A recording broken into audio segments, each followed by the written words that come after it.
Green Mountain State Forest. Here's Joshua.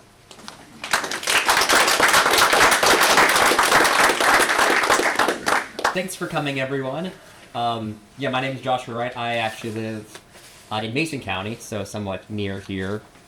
And I'm going to be presenting today somewhat in the weeds about Green Mountain State Forest and Legacy Forest Defense Coalition's work to protect Green Mountain State Forest to try to rebuild a large core area of older forest habitat on the Kitsap Peninsula.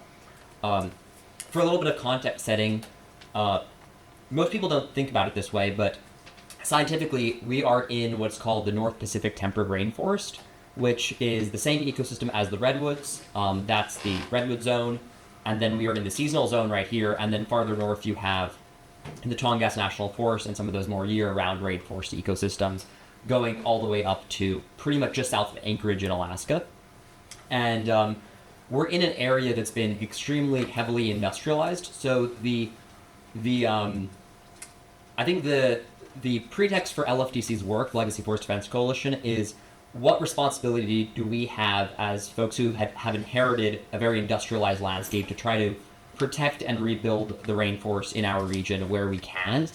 And that's what I'm here to talk about. I'm just going to have to run back and forth to change slides periodically. Let's see. So, what is a legacy forest? Legacy forests are, scientists would have a bit more of an in-the-weeds term for them, but they would call them late successional, naturally regenerated forests, or something of that sort. But the term legacy forest is meant to encompass the idea that these forests are predecessors to industrial logging in the way that we do it today. So, starting in 1946, the state started mandating tree planting, which I think if most people hear about it, they would assume that that's a good thing after logging. But from an ecological perspective, you are interrupting the gene pool of that site. So one of the first and most important things that legacy forests are is that they're naturally regenerated, meaning that instead of being clear-cut and replanted, these areas were logged oftentimes by hand with more early primitive logging practices, oftentimes with horses, oxen, that kind of stuff. Or sometimes railways even. And these areas were logged by hand and not replanted. They were walked away from by the landowners, and that essentially meant that these stands did what they would normally do after wildfire. Not to quite the same condition because they weren't burnt, they were logged. But these stands recovered naturally, first being a shrubland with bushes, and then eventually regaining forest structure and eventually taking off. The reason that we don't let this happen on the landscape today is because it's a much less efficient way of growing trees, because in some cases, and in some parts of Green Mountain, were probably brush fields for a good 40 or 50 years before they actually started really growing into timber again. Today, legacy forests are generally at least 80 years old. A lot of them are 100 or more years old. And that means that they're structurally complex. So they're not old growth, but they are home to old forest-dependent species. One of the more common ones is Methuselah's beard lichen. That's something you'll see in legacy forests. And especially with Green Mountain isn't necessarily home to endangered species, but it's a home to a lot of species that are common but yet at risk because we've destroyed their habitat from our region. And that's what you'd call an old forest-dependent species. So there's a lot of those on Green Mountain. Another thing is legacy forests are carbon dense, and critically, they are the best available future of old growth. So in Kitsap County, old growth forests are more or less extinct. So, there's a lot of awareness about the need to protect old growth forests, and that's all well and good for regions that have old growth forests to protect. But in the lowlands of Western Washington, there really aren't any.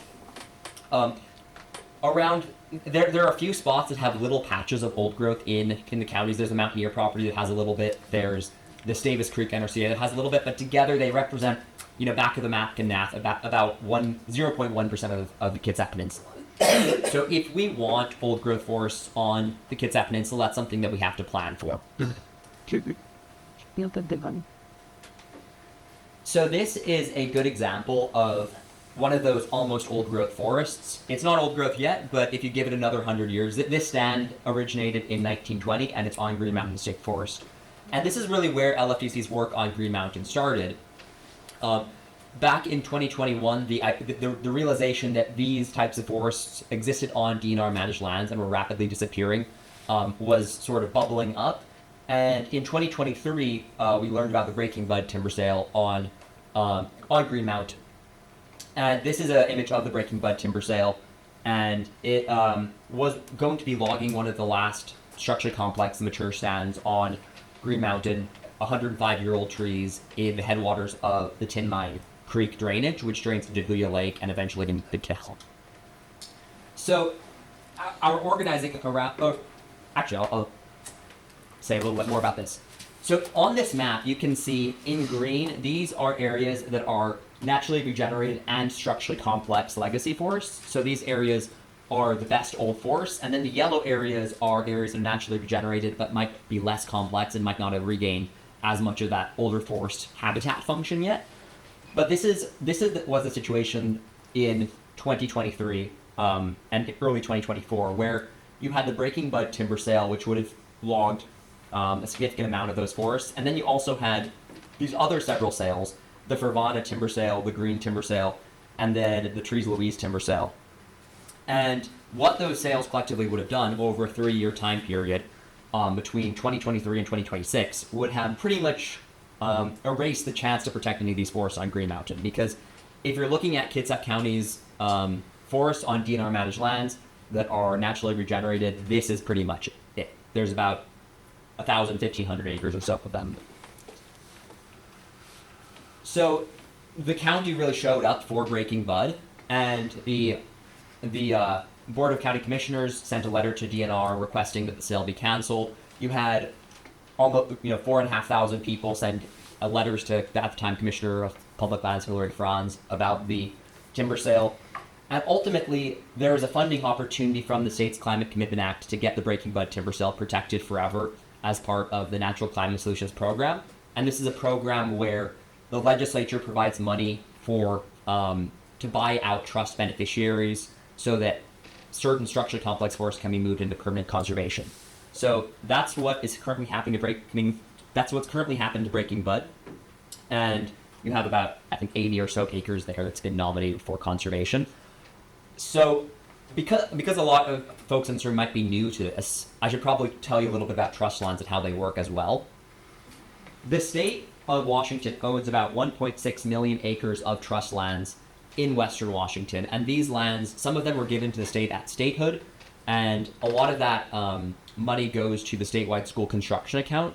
So the largest trust beneficiary is Chris Reichdahl's Office of the Superintendent of Public Instruction, and all of that revenue from logging on hundreds of thousands of acres of land amounts to about 1% of the statewide school construction budget.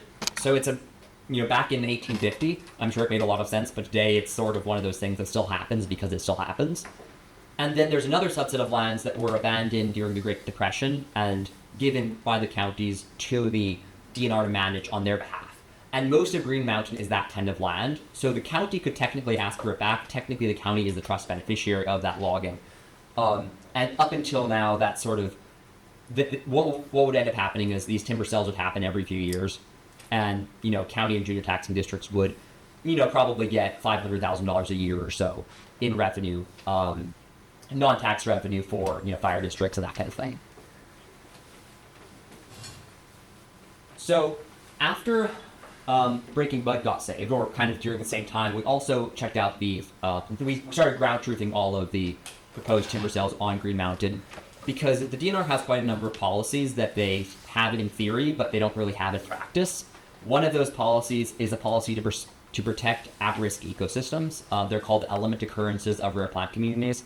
DNR has that policy on the books. They are very serious about that policy, so if they sell timber to a timber company, they will buy it back if it's a rare plant community. But up until we came along, their practice was to check their online database to see if the area had rare plant communities, as opposed, which is critically a mistake when nobody's ever looked there. So why would your online database have it in there? Joshua, I'm sorry, what was that font? What? So these types of plant communities or rare ecosystems or rare plants, they're called element occurrences.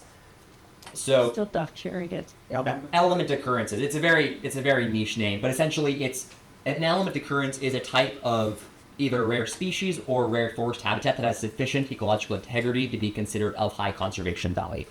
So because, as we were saying earlier, 0.1% or something like that of the Kitsap Peninsula contains old growth, most of the native ecosystems that would have been fairly common across the Kitsap Peninsula are now considered either globally imperiled or statewide imperiled because they just don't have very many places where they have good ecological integrity. So we discovered that one of these ecosystems was present on Green Mountain, which is listed as a globally imperiled ecosystem. We reported it to DNR, and that was actually a pretty major discovery for Green Mountain because DNR actually knew that that ecosystem was there across a small area, but after we sent this letter and they resurveyed the area, they found another 250 acres of this ecosystem, which canceled multiple timber cells that they had planted there. We could Element occurrence. So this was the picture that we were looking at back in 2023, and this is the picture that we're looking at today. So as you can see, DNR had to abandon their timber sales across much of the upper Grotto Creek watershed, which is this area here. And this whole area is considered a rare plant community essentially right now. And so far, this area has been transitioned into permanent conservation. And DNR has been able to find other timber on the eastern side of Green Mountain State Forest. And these proposed timber cells are in plantation forests, which, you know, if we could choose logging a plantation forest or logging of structurally complex forests, we would obviously rather than log plantations. And the thing that we're pleased to see about this is that this timber cell isn't only clear cutting, because typically DNR in this area, they more or less just clear cut. They actually included a thinning component of this sale, so yes, it will involve clear cutting, but it'll also involve several thinning units, which is better than logging these 100-year-old forests in here. And that's left us with a couple of sales remaining that are still in this at-risk core of Green Mountain State Forest.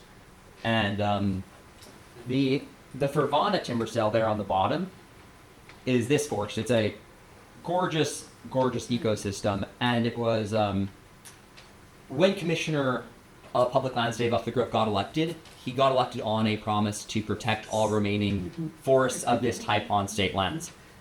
And he promised to protect 77,000 acres of them. When he first got elected, he placed a pause on all of the timber cells containing structurally complex forests, including Fervana, so Fervana wasn't auctioned. And there was actually a bit of a situation where DNR staff, using the rationale that there were native pathogens in this stand, which you might know as laminated root rot or the type of antagonistic fungal pathogens that are common in northwest forests and are actually a driver of structural complexity and of habitat creation because they create snags and patchy canopies and all this stuff. From a timber perspective, you might not want, but from a wildlife perspective, is a great thing. So it was diffuse? The laminated root rot was diffuse? Yeah, there's a variety of different stuff happening in the stand, but they issued an exemption to log this area.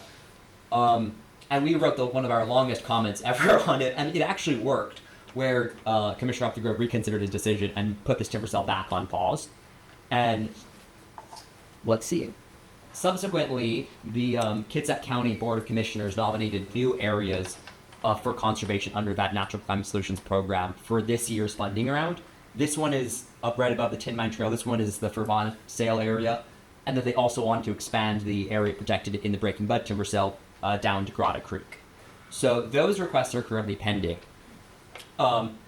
Statewide, Commissioner Upthgrove has decided to continue with sales in structurally complex forests, unfortunately, citing the rationale that there are sunk costs. But lucky for Kitsap County, he unpaused all of the timber sales he paused. There were like 25 timber sales, and then all of the ones for the next 5 years are also unpaused. But he made 3 exceptions, and one of those was Fervana, so lucky Kitsap County. You said there were 2. There were 3 exceptions. And the other two were in the Alwa watershed up near Fort Angeles. Oh, So right now, another thing that's happened that's great is that we've talked to the foresters with DNR a number of different times, their South Puget Sound region, and the county has expressed a strong desire to actually create a protected area in Green Mountain. And voluntarily, the timber sale planners in DNR actually delayed these two sales voluntarily. They were originally scheduled for auction in 2026, and now they've been pushed back to 2035, which is essentially DNR giving the county time to come up with a proposal, which is very good news because they didn't have to do that. Under Commissioner Upthorpe, they could go log these areas, but the planners decided, I think, to focus on this area over here, its plantation, and that's really great news. And then, of course, this area is paused by Dave up the road. So we're getting into a situation where we've kind of prevented the imminent destruction of this opportunity to protect large chunks of structurally complex forest on Green Mountain, and now we're in the okay, so what should we do phase. so Joshua, what about trees and leaves? Yeah. So Trees Louise is this one right here, and it would log. This is the summit of Green Mountain, by the way. So this square is a private inholding. But the summit area is right above here, and Trees Louise would have logged the south slope of Green Mountain, which is the most intact area in the state forest. It's not the most structurally complex, but it's home to cliff systems and is it's one of the nicest slopes in Green Mountain State Forest. Yeah. So back in the areas that have the laminated root rot, and you want to keep the area itself, but from what I know of laminated root rot, it's just keep spreading and spreading unless you cut the diseased trees and you have to go out even a little bit further. Would it not be better to stop that rather than to let it keep spreading, taking out more trees? So that's a good question. The stand that it's in is a mixed hemlock and Douglas fir. Yeah. So generally, we can target both species. There's hemlock herbicerian root disease, which targets hemlocks, and then there's laminated root rot, which generally targets Douglas firs, although not always. What we're looking at is trying to maintain native ecosystems on Green Mountain State Forest. So, in a scenario where you have, let's say a pathogen came through and killed every single tree in that stand, maybe from looking at it, you might feel like that's a bad thing, but from an ecological perspective, that actually would create the rarest type of habitat that exists in our region, which is called complex early seral habitat. So from an ecologist point of view, having any kind of small-scale disturbances like root rot patches or those sorts of things, it's a driver of complexity and a driver of habitat for cavity nesting birds. And one of the species we documented in Vermont in some of those root rot patches was actually the golden crowned kinglet, and that's a species that has experienced a 92% decline in the Puget Sound in the past, I forget the number, but I think 30 years or so.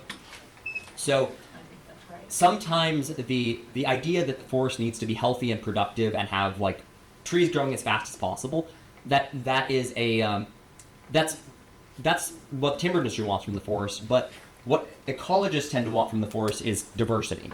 And as long as you're not having this isn't a situation where you have a non-native pathogen introduced to the forest and then killing the forest. This is a situation where you have a native pathogen to which the forest has its own defenses because the forest co-evolved with these pathogens.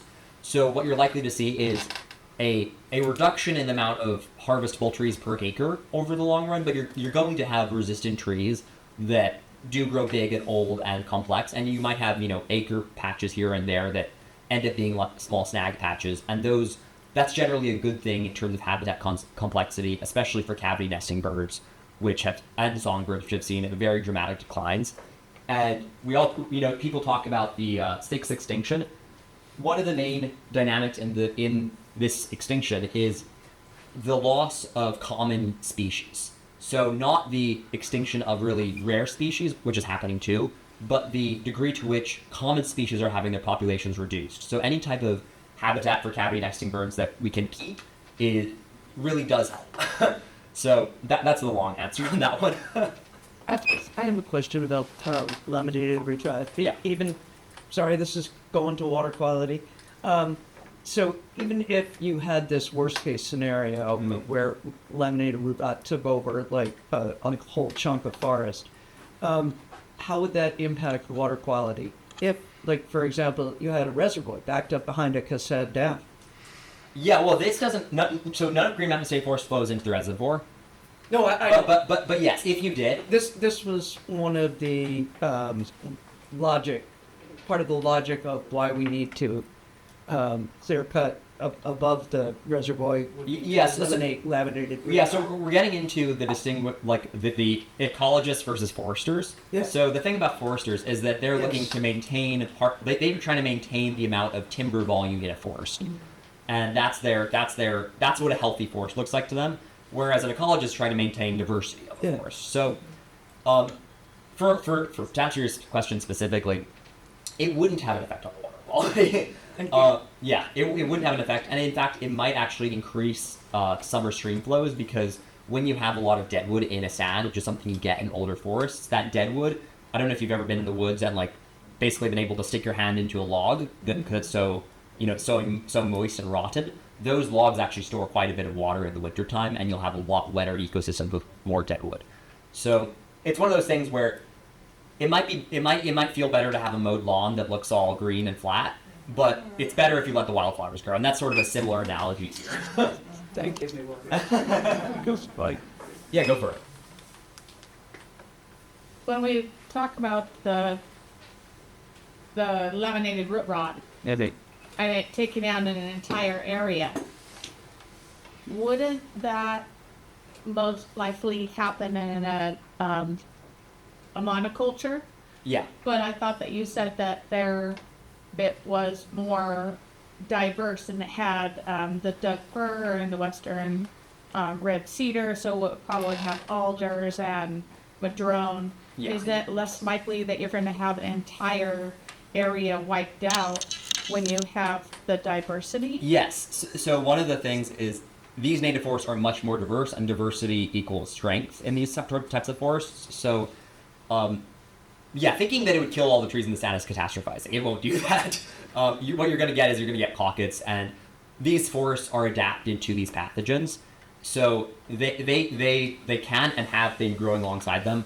What you might get is a reduction in the timber volume, so that's why the foresters in this case were like itching to get it cut, because if you have 5% of the trees die, that's 5% less trees you could log in the future.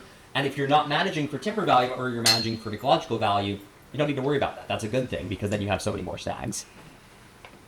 Yeah. So I have a question too Oh, yeah. about water and what is the impact if all of the areas that are tagged for harvesting don't get harvested? Will that improve? Because I'm concerned the fact that Kitsap County has no major rivers and no glaciers. So as our world gets warmer and warmer, having trees to store the water seems like critical to me. Yeah, and you have a couple dynamics on that. You also, more forested watersheds, especially headwaters areas at higher elevations, tend to store more water in the winter, and you'll have rain on snow events they store more water into the summer, and in the winter they also store more water. They release it slower, so you're less likely to get flood events. So having older forests regulates water temperatures in summer stream flows, and it also regulates flooding in the winter potentially in areas prone to rain on snow events, which I believe Green Mountain is. But I have to fact check that. Another thing you have going on in Green Mountain is you have a network of beaver ponds over here and over here, and this is not quite related to saving legacy forests, but you have a great population of beavers that are doing a lot to keep water on that landscape, which is very cool to see when you're out there. Good for the aquifer. So, why protect Green Mountain? I mean, we kind of just went through all the stuff we're doing to protect Green Mountain, but why is Green Mountain a unique opportunity for conservation? So, it's a massive recreational area. It gets about 150,000 recreational visitors each year. As I was saying earlier, the revenues from logging on it are something like $500,000 a year. So, you can kind of weigh back cost-benefit, when you have 150,000 people visiting the mountain. Do you need to prioritize logging, which is currently what's prioritized on Green Mountain, or are there other things you can be doing with this area? So, as I stated earlier, there's these beaver ponds. There are rare plant communities on Green Mountain. There are remnant old growth patches. One of the other really cool things that Green Mountain has is Kitsap County's only cliff system exists in the Blue Hills. And the largest and the most extensive cliff system is on the south slope of Green Mountain. That's what this is a picture of. And those areas are actually used by rock climbers. I'm not sure if it's legit use or illegal use, but there's plenty of rock climbing activities that do happen on those areas. And you also have a habitat that doesn't really exist anywhere else in Kitsap County. There are also some cliffs on Gold Mountain, but the largest network is on the south slope of Green Mountain, and that's something that only Green Mountain has. Right. I kind of already walked through the trust lands on Green Mountain, but basically everything in yellow was given to the DNR by the county back in the 40s, and everything else is owned by either the or by various federal grant trusts, primarily that Common Schools Trust. So pretty much all of this land could be given back to the county were the county to want, which I know they don't, but theoretically it could be. So it is county trust land that's supposed to be managed on behalf of the county, and historically DNR looks at that from a revenue perspective, but we're working to diversify what that can mean, because from a county perspective, would you rather have $500,000 a year or a 2,000 acre park? I think that's a fair question. There are other state forests that have struck a balance between logging and conservation. Green Mountain sort of sister state forests. There's the West Tiger Mountain Natural Resources Conservation Area on Tiger Mountain. Tiger Mountain is a very big recreational area, kind of similar to Green Mountain, but in King County, and a large 3,000 acre chunk or so is protected. And you also have the Blanchard Mountain NRCA, which was recently created back in 2019. And what that did was it protected a core area of Blanchard Mountain State Forest. And the vision is to do something similar on Green Mountain. So this is Blanchard Mountain, and originally the whole thing was open to logging, and there's a great deal of there's I think hang gliding. There's a lot of stuff that happens in the Blanchard core. So they ended up protecting about 1,600 acres in that central part of the state forest to have a truly mixed-use state forest. Right now on Green Mountain, the only conserved area is that area in Breaking Bud, and everything else is managed for timber production. So the idea would be to do something similar to what they did on Green Mountain here, or on Blanchard Mountain on Green Mountain, and try to maintain a larger block of future old-growth habitat. So Blanchard Mountain is a great example of where that's happened in the past, and how that could happen on Green Mountain. This is the distribution of stand ages on Green Mountain State Forest. So the darker it is, the older it is. So these darker patches through here and down here, those are all naturally regenerated forests. And this is a great deal of plantation forests that are, a lot of which are of merchantable age.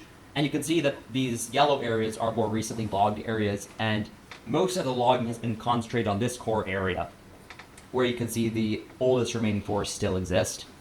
So what we wanted to try to do was come up with a conceptual boundary of what a core area of Green Mountain could be that protects the best recreational areas, the best forests, and sets this area up in conjunction with the Bremerton watershed potentially to be a large protected block of mature forest habitat on Kitsap County. Currently, Kitsap County has very few large roadless blocks of forest, and on Green Mountain you have the opportunity to create and maintain a new area of protected older forests that could grow into a native ecosystem over time.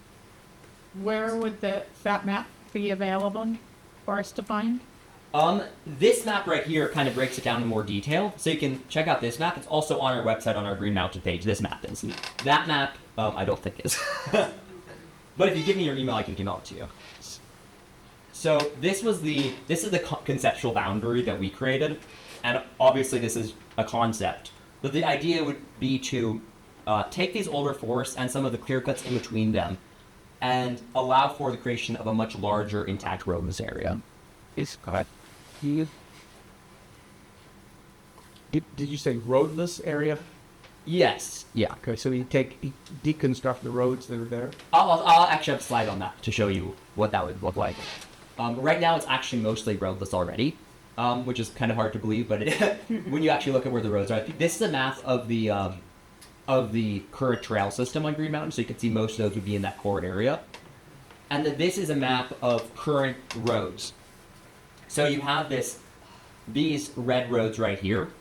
These areas would need to be maintained over the long run to access other parts of the state forest. But all of these white roads are the other existing spur roads that DNR currently has. So you can see that those are very easily decommissionable. These are smaller roads that often get overgrown over time. So you'd be able to maintain a very large, especially in the Gold Creek area, a very large, intact, roadless area over the long run using, and that was one of the ways we prioritized the boundary, was trying to figure out how can we include as few roads as possible. And the only ones that would need to be included in the long run are these ones, because up here is a T-Mobile telecommunication site, and that's it. Yeah. Is there anything that like the community could do to find more of those elemental occurrence zones? Like if you said, oh, we don't really know in this area, if people like took out, went off hiking and kind of act like they did a search and rescue thing, just by finding the things that you all said, see if you can find the following characteristics, or is something like that about Yeah, potentially. I mean, expanding that protected area? yeah, one of the things we have is a iNaturalist project. So you can go on iNaturalist and contribute to the Green Mountain Project and look for at-risk species. For the rare plant communities, Nope. yeah, there are other areas. We believe that this area is probably also rare plant communities down here probably as well. But yeah, we do this across the state. So if you're interested in volunteering, for sure send us an email. Right now, DNR will only invest in surveys if they think they're going to do a timber sale. So were they to move forward with some of those other timber sales, they would do rare plant community surveys on those, and or if we got them to. So this is a little bit more in the weeds, but this kind of looks at the existing mechanisms to get land protected. There's the trust land transfer. That's how Eglon got protected, up near Paulsbo. Natural Climate Solutions. This is the program that has already gotten a portion of Green Mountain protected, and that the county has nominated another 200 acres this year to be protected on Green Mountain.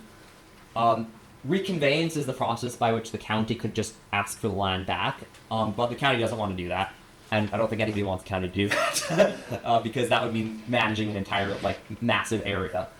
But a new mechanism would be to allow the county to, instead of reconveying the land, its trust lands back to its ownership, a new mechanism could allow the county to reconvey lands into that carbon trust, to basically have a voluntary contribution to climate action by putting some lands in the Natural Climate Solutions program. And that's something we're very interested. We've talked to Greg Nance about this, and we're interested in trying to get momentum on that mechanism so that the county is empowered to make the cost-benefit analysis in certain areas to decide we would rather protect this than have it as crystallized in the long run. So, Isn't Green Mountain in Addison's district? no,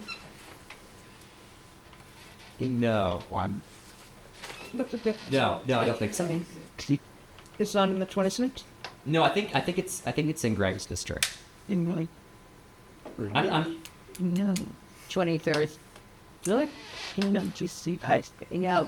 All right, I'm going to look it up. Done. Yeah. Let's pass it. So that's the overview, and I can go as in the weeds as anybody wants with questions, or we could just open up to any question that anybody might have.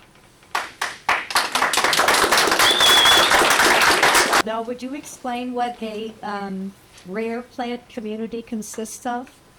So a rare plant community are common plant species, but an uncommon forest type.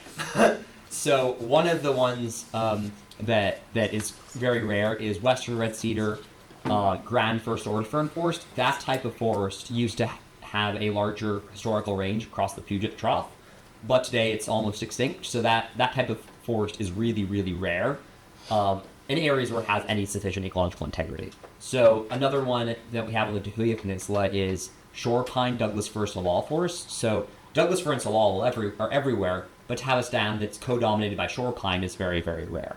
So that's something that's another rare one. And then on Green Mountain you have the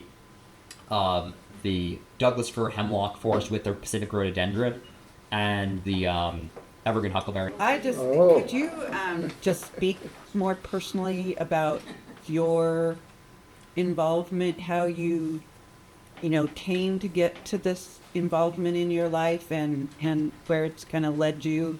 Just because we have a young college group here and they're probably really interested how you got to where you are. Yeah. Well, I think of myself as a bit of a bioregional activist.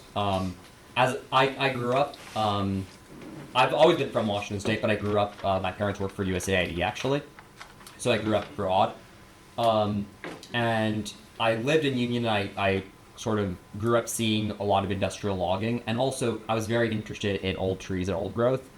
And when you see plantation forests across the landscape and you start wondering what they looked like before they were plantations, I think that's a very radicalizing experience that makes you realize, everybody can condemn Indonesia for mowing down the rainforest and putting up palm oil plantations. Everybody can condemn Brazil for doing the same thing with soy plantations in the Amazon. But here we are, and we already did that. We did that to our rainforest, and we did that about 50 to 100 years ago. And in British Columbia and Alaska, we're still doing it.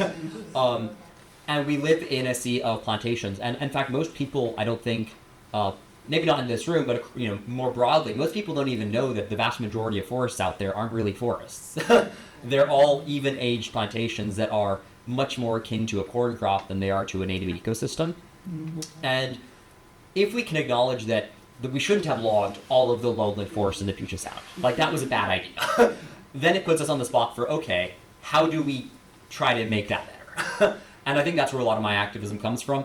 I'm also very involved in trying to protect old growth forests in British Columbia, and Legacy Forest Defense Coalition is actually expanding our work to Alaska, where there's legislation that would privatize 115,000 acres from the Tongass National Forest.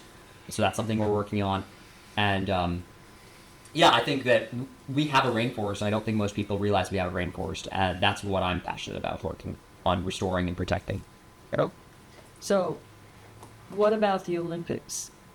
It just seems like they're encroached on increasingly. Yeah, well, the Olympics, you have one of the last patches of rainforest in the park, but that doesn't, it's an island. So the way we currently do forestry is just plantations, and then we have protected areas. And right now, the higher elevation areas are where you'll find the old growth. And what's been really the sacrifice zone and the cash register of the DNR and of timber corporations for the past 100 years has been the lowlands of Western Washington, partly in our region, but also very much in southwestern Washington. One of the interesting things about the Kitsap County in particular is its forests grow slower than a lot of the forests farther south and farther west. So the trees here are actually more valuable oftentimes because they grow slower. So if they're big, they have tighter grains. They're often better telephone poles, which is one of the things they log for, or veneers or that kind of thing. And partly because of that too, in the DNR's modeling of where these forests are, there was a recent executive order from Commissioner Updegrove to protect structurally complex forests. By and large, those maps had a lot of flaws, but one of their flaws was that they were biased towards the productivity of sites. So areas in Kitsap County that are technically considered less productive because their trees grow slower were left out. So that's one of those reasons why Green Mountain deserves a little specific attention, because a lot of its older forests aren't mapped as particularly complex by DNR, but when you actually go on the ground, DNR will acknowledge they're complex. Sweet. Yeah. So I'm a little confused on the land transfer. My understanding is that the original land that was granted at statehood is protected, and if you take part of that out of that protection, you have to buy something else. And then, so that's one aspect. The other aspect is you talk about the county or taking the land back if they want it. And is there any cost associated with that, or is there different colors of land?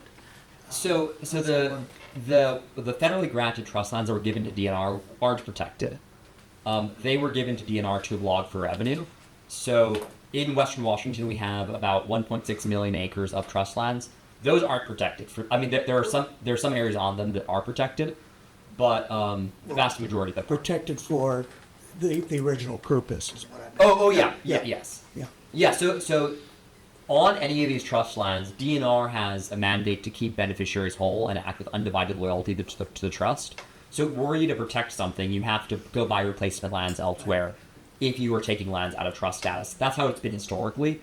And that's true for all federally granted lands, but the exception is those county lands where the county can actually take those back for free. There isn't a cost associated with that, except for the fact that now the county owns a huge area that they aren't equipped to own. And what we're hoping to do is apply that same ability to take land back and more apply that to a land donation into conservation, where the county can say, we don't want to manage it ourselves, but we also have decided we'd rather have it protected. So is there a mechanism by which we could donate it into conservation status? So when you say the county land, Yeah.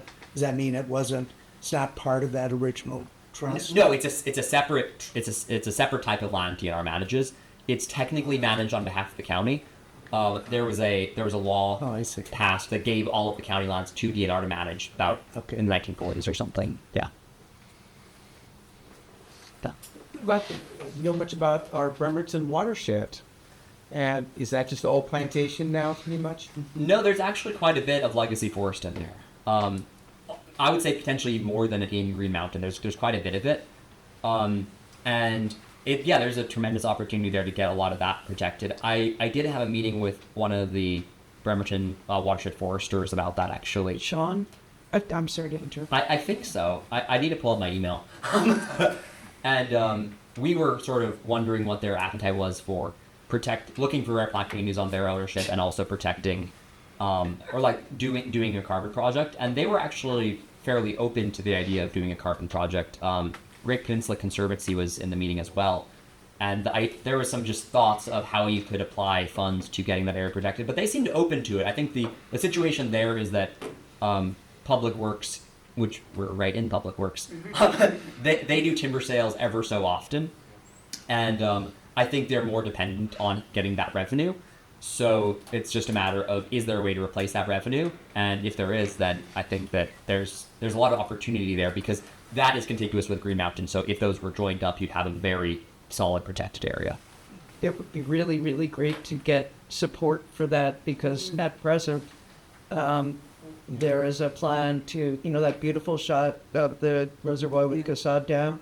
Well, at the far end of that shot is a stand of 66-year-old timber that's standing on slopes that are between 40 and 70%, and some are greater than 70. And the logic of why that needs to be clear cut is that soon they will be too large for the mills. Right. I am not. They're trying to get up so they, So any suggesting? yeah, Wow. It was yeah. losing the draft utility lands management plan vote was a tough one. But I mean, we just have been going over this for months Yeah. now. I mean, I like the idea to where it's plantation, it's been logged, it's a revenue source, keep it in that. But if we've got some that is diversified forests, that's sort of our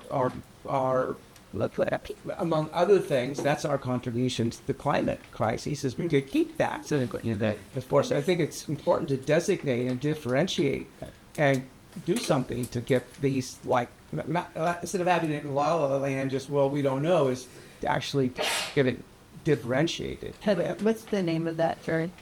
Yeah. Which area? The area that you were just talking about. The Union River Watershed Forest. Union River Carbs. Bremerton waters.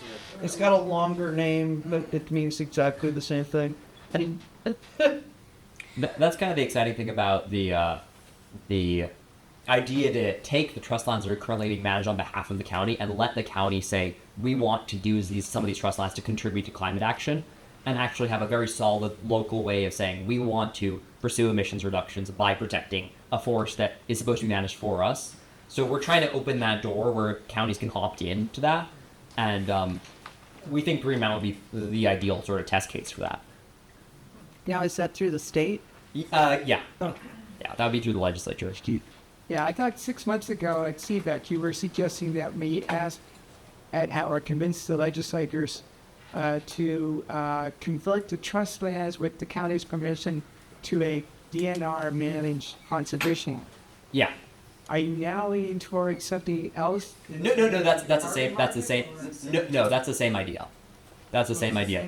So you currently have the Natural Climate Solutions Program, and if you want to see on this map where it has been nominated, in 2024 they nominated Breaking Bud, and then this year they nominated 2 areas, and that's a mechanism to get money from the legislature to buy out those forests and buy additional trust lands.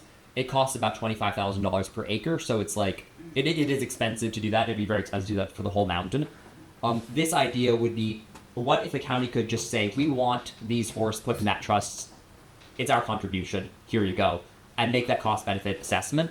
That would be the idea for that, is getting more of that land into that NCS status. So what are the, who will oppose this? That's what I'm asking. Who will oppose it? Well, the timber industry would probably oppose it. Besides the obvious, is there somebody else that will obviously oppose it so we're not aware of? It depends. I mean, if you were to do that, you're accepting that you won't get revenue from some of those areas, so that could be a rub. But it opens up the door to make that cost benefit analysis, because right now there's no legal mechanism to make that cost benefit analysis. And given that a lot of the areas on Green Mountain already have these rare plant communities where DNR isn't actually allowed to go log it, that land isn't really making any money for DNR or their beneficiaries in the long run, because all of those areas are currently what's called encumbered. So that, yes, potentially, because you're making decisions around trust beneficiaries, but the idea is to open up that conversation, not to mandate and not to be prescriptive, but to open up an option for the county to choose to do something with certain lands. One more point before I turn have it to talk, but you know the KDC supported your activities in various ways over the last year and a half, supporting the communities in their attempts to protect and prevent the timber saws. So I guess what I'm going to say is we look forward to listening with you in the future, and then I'll send you an email tomorrow or tonight asking you if there's a specific thing you want us to do over the next couple weeks. Yeah, for sure. You want us to set any commission letters with some forward about the adaptability services or you first. Because we would like to support you again. Yeah, for sure. And I think that we're hoping that Greg Vance sponsors legislation that opens up this mechanism. So that's what we're currently working on regarding Green Mountain. Right.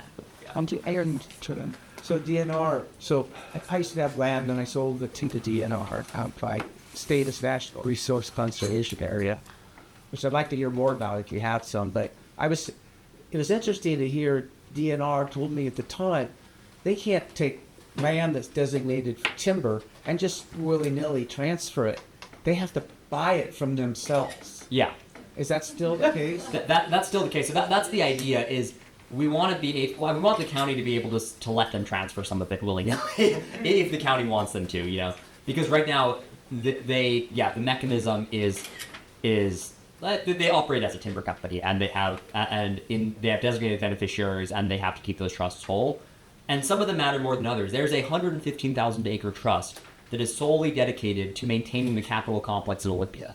So you have 100,000 acres of logging in Western Washington, all to maintain the Capitol building, which maybe isn't the best reason to log 100,000 acres. So, and then you have other ones where the junior taxing districts are relying on revenue.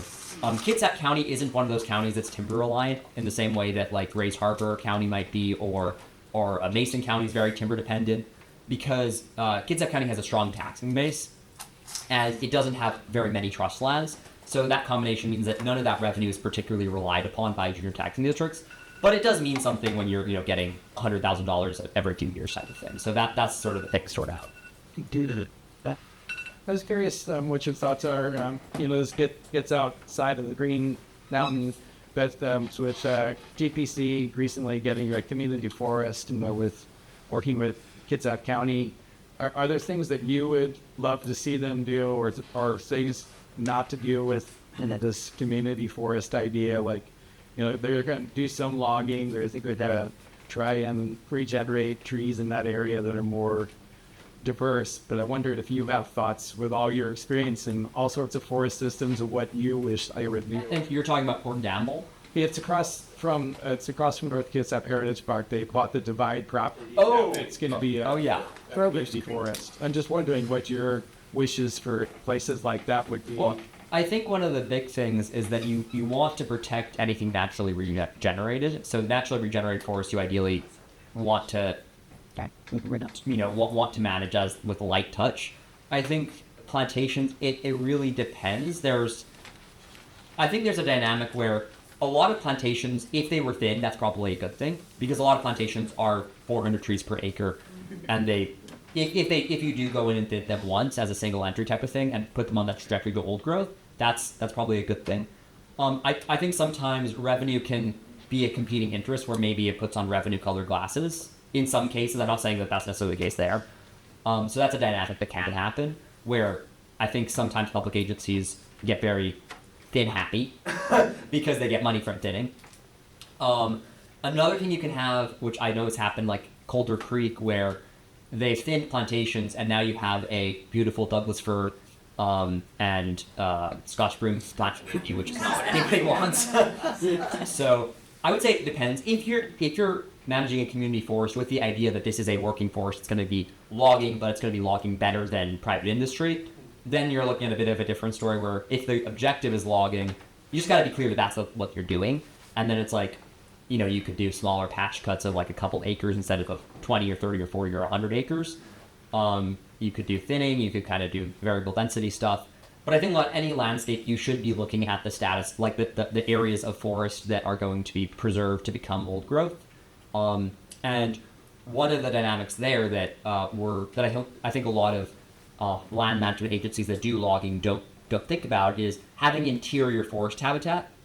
So every timber company has to leave buffers on rivers, but none of that is going to serve as habitat for old forest dependent creatures that need interior forest conditions, and generally you need about 80 acre blocks. So if you're doing a community forest, or if you're doing that does have timber as a value but also has wildlife as another value, you probably want to be thinking about, can you make some of those 80 acre blocks? So if you're truly doing a both sides thing, if you're doing we are here to have a sustainable logging operation, that's a different story. Or if we're going to recreate old growth, then you really want to be as light touch as possible. Maybe do some single entry thinnings. I think thinning can be used as a good tool to rip out roads. So if there's a bunch of roads and culverts and stuff, go in and thin the 40-year-old plantation, rip everything out. Hopefully don't have a Scotch broom infestation when you're done. Yeah. Yeah. So is there a tool in the toolbox if you're going to go ahead and clear cut this sunk block, and it's going to leave up, say it's all mostly Doug fir and hemlock, but you're going to replant it with a combination of species, including some hardwoods and something that will be your forest that you're looking for long term, to leave it alone there. Yeah. If you're trying to create a more diverse forest, clear cutting it isn't the way you do it, because even if you're replanting with more diverse species, you've just erased any structure. And even if you only have a 40-year-old plantation, you can still keep some, even if you're going to log it first, you can still keep some of that structure there. The structure is very important, even if it's dead. And clear cutting just erases structure and puts you back down to ground zero. So I wouldn't recommend diversifying forests by clear cutting them, but if you were trying to create a different type of forest, you could do, maybe canopy gaps, that kind of stuff. A lot of times thinning can be good in plantations that are very, that aren't very diverse. You just have to be very careful you're not putting a bunch of new roads into it, because then you're kind of undoing anything good you just did by adding more surface area of roads, which is very harmful to wildlife in general. But I wouldn't say clear cut, but you could, if you were logging, there are ways that you can diversify the forest by logging, but it has to be applied to the right forest, and plantations fine, but you shouldn't be doing that in these older legacy forests. So, Doug fir doesn't do well against, the Doug fir grows back best when it's clear cut.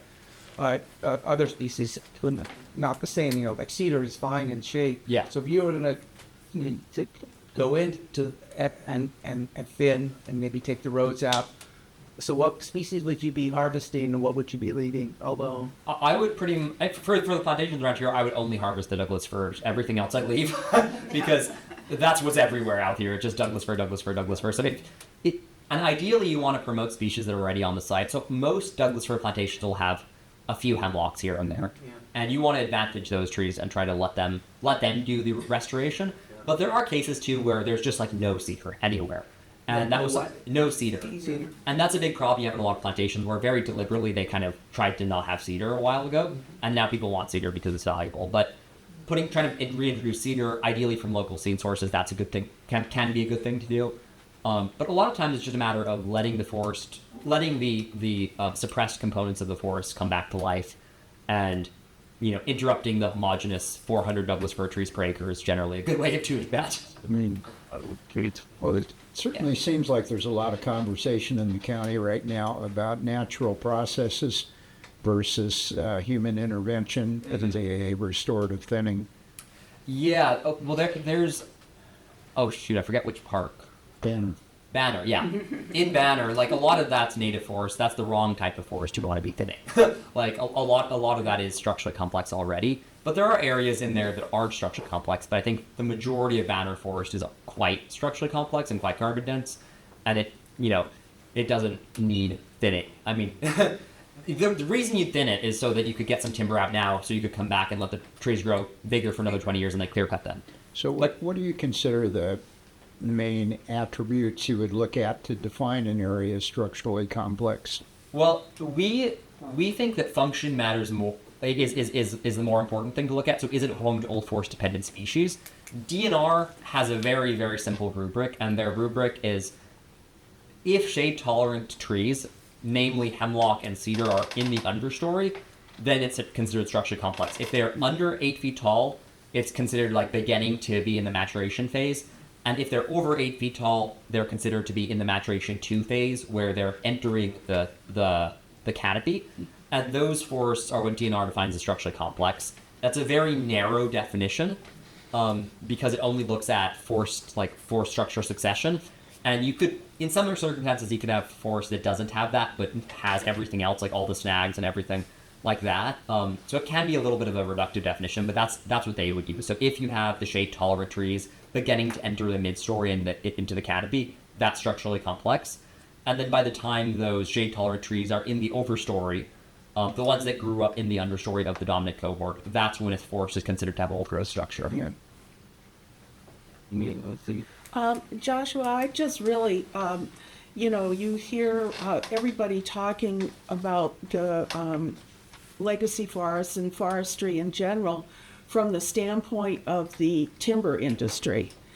And I just wonder what, in the university levels, in the forestry schools, if there is discussion along the lines of this kind of thing. And I'm sure that the forestry schools at the universities are funded and sponsored in large part by some of the big companies, because that's where they want to get their people. But is there any way that we could increase, this kind of conversation and discussion within the forestry community in universities? Yeah, it's hard because forestry schools teach what's called scientific management.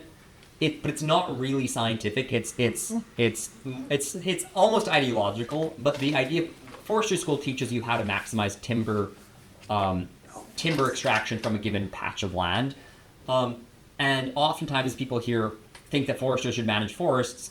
Foresters should manage forests if logging is the objective. And unfortunately, foresters aren't trained in ecology, so you need like, I would say these conversations would happen in, forest ecology schools, and there's quite a bit of there are a lot of good people who are getting into forest ecology, and it's great. But one of the things, for instance, that we have as a dynamic with DNR is historically, DNR, tried to sort of poo-poo the notion of legacy forest as even being a thing, except other parts of their own agency. So the foresters would say, oh, what are you talking about? These are just second growth forests.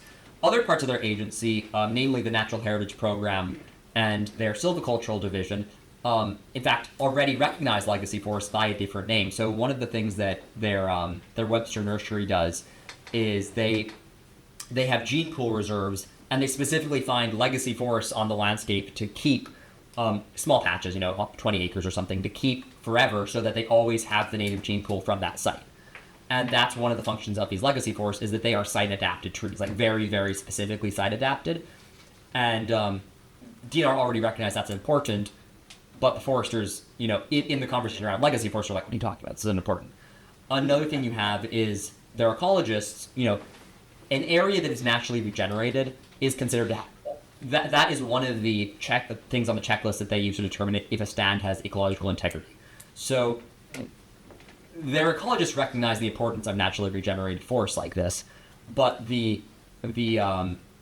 I think the overriding timber dogma is, oh, it's just a long rotation. We're gonna, it's gonna come back, but it won't come back because these didn't come from plantations. These came from the native regeneration from that site, and they're very different, more hardy forests. And I'm not saying nothing resembling this could ever be recreated, but it would take 100 years, and you'd have degraded that heritage, I guess.